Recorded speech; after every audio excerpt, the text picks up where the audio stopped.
Hello teachers, let us refresh ourselves on Nipun Bharat mission.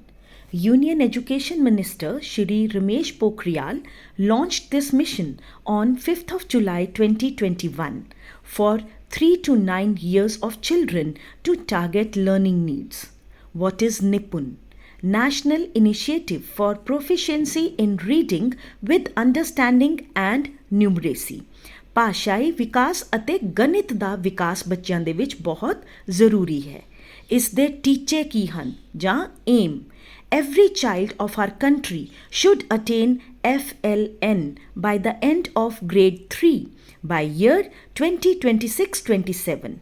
FLN is Foundational Literacy and Numeracy. And why grade 3? Because grade 3 is inflection point at which children are expected to learn to read. ਉਹ ਹਜੇ ਸਿੱਖ ਰਹੇ हैं पढ़ना so that they can read to learn after that. It is under Smagra Siksha scheme and it is implemented by the Department of School Education and Literacy. It has 5-tier implementation at national level, state level, district level, block or cluster level and at schools with the help of SMC committees. Now, what are the goals of Nipun Bharat?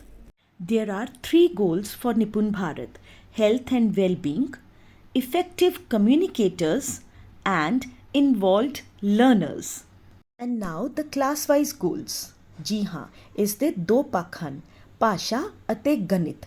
ਭਾਸ਼ਾ ਦੇ ਵਿੱਚ ਯਾਦ ਰੱਖੋ, ਸਭ ਤੋਂ ਪਹਿਲਾਂ ਬਾਲ ਵਾਟਿਕਾ ਦੇ ਵਿੱਚ ਕਰਵਾਇਆ ਜਾਣ ਵਾਲਾ ਕੰਮ।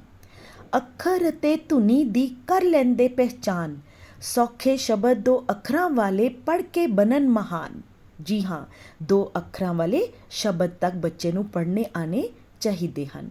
ਅਤੇ ਗਣਿਤ ਦੇ ਵਿੱਚ ਪੜ੍ਹ ਲੈਂਦੇ 10 ਤੱਕ ਦੇ ਅੰਕਾਂ ਨੂੰ ਅਤੇ ਕਰ ਲੈਂਦੇ ਪਹਿਚਾਨ, ਵਸਤੂ ਆਕ੍ਰਿਤੀ ਘਟਨਾਵਾਂ ਨੂੰ ਸਮਝਣ ਇਹ ਵਿਦਵਾਨ। ਜੀ ਹਾਂ, 10 ਤੱਕ ਦੇ ਅੰਕਾਂ ਦੀ ਪਹਿਚਾਨ। ਜੀ ਹਾਂ, ਹੁਣ ਗੱਲ ਕਰੀਏ ਪਹਿਲੀ, ਦੂਜੀ ਅਤੇ ਤੀਸਰੀ ਦੀ, ਜਿਸ ਵਿੱਚ ਕੁਝ ਚੀਜ਼ਾਂ ਕਾਮਨ ਹਨ, ਜਿਵੇਂ ਭਾਸ਼ਾ ਵਿੱਚ ਤਿੰਨੋਂ ਜਮਾਤਾਂ ਨੇ ਸਮਝ ਆਧਾਰਿਤ ਪੜ੍ਹਨਾ ਹੈ। ਜੋ ਪੜ੍ਹਨਾ ਹੈ ਉਸ ਦੀ ਸਮਝ ਵੀ ਹੋਣੀ ਜ਼ਰੂਰੀ ਹੈ। ਅਤੇ ਗਣਿਤ ਵਿੱਚ ਤਿੰਨੋਂ ਜਮਾਤਾਂ ਨੂੰ ਸੰਖਿਆ ਪਹਿਚਾਨ ਅਤੇ ਸਰਲ ਜੋੜ ਘਟਾਓ ਇਹ ਆਉਣਾ ਜ਼ਰੂਰੀ ਹੈ। ਭਾਸ਼ਾ ਵਿੱਚ ਪਹਿਲੀ ਜਮਾਤ ਨੇ 4 ਤੋਂ 5 ਸ਼ਬਦਾਂ ਵਾਲੇ ਵਾਕ ਪੜ੍ਹਨੇ ਹਨ। ਦੂਸਰੀ ਜਮਾਤ ਨੇ 40 ਤੋਂ 60 ਸ਼ਬਦਾਂ ਦਾ ਇੱਕ ਪੈਰਾ ਪੜ੍ਹਨਾ ਹੈ ਅਤੇ ਤੀਸਰੀ ਜਮਾਤ 60 ਜਾਂ 60 ਤੋਂ ਵੱਧ ਸ਼ਬਦਾਂ ਦੀ ਕਹਾਣੀ ਪੜ੍ਹ ਸਕਦੀ ਹੋਵੇ। ਦੂਜੇ ਪਾਸੇ ਗਣਿਤ ਦੇ ਵਿੱਚ 0 ਤੋਂ ਲੈ ਕੇ 99 ਤੱਕ ਦੀ ਸੰਖਿਆ ਪਹਿਚਾਨ ਪਹਿਲੀ ਨੇ ਕਰਨੀ ਹੈ, 999 ਤੱਕ ਦੀ ਸੰਖਿਆ ਪਹਿਚਾਨ ਦੂਸਰੀ ਨੇ ਕਰਨੀ ਹੈ ਅਤੇ 9999 ਤੱਕ ਦੀ ਸੰਖਿਆ ਪਹਿਚਾਨ ਤੀਸਰੀ ਨੇ ਕਰਨੀ ਹੈ। ਬਸ ਇਹ ਹੈ ਨਿਪੁੰਨ ਭਾਰਤ। ਤੇ ਟੀਚਰਸ ਹਮੇਸ਼ਾ ਯਾਦ ਰੱਖੋ, ਨਤੀਜਿਆਂ ਦਾ ਕੱਦ ਹਮੇਸ਼ਾ ਮਿਹਨਤ ਦੀ ਖੁਰਾਕ ਤੇ ਨਿਰਭਰ ਕਰਦਾ ਹੈ। Thank you, all the best.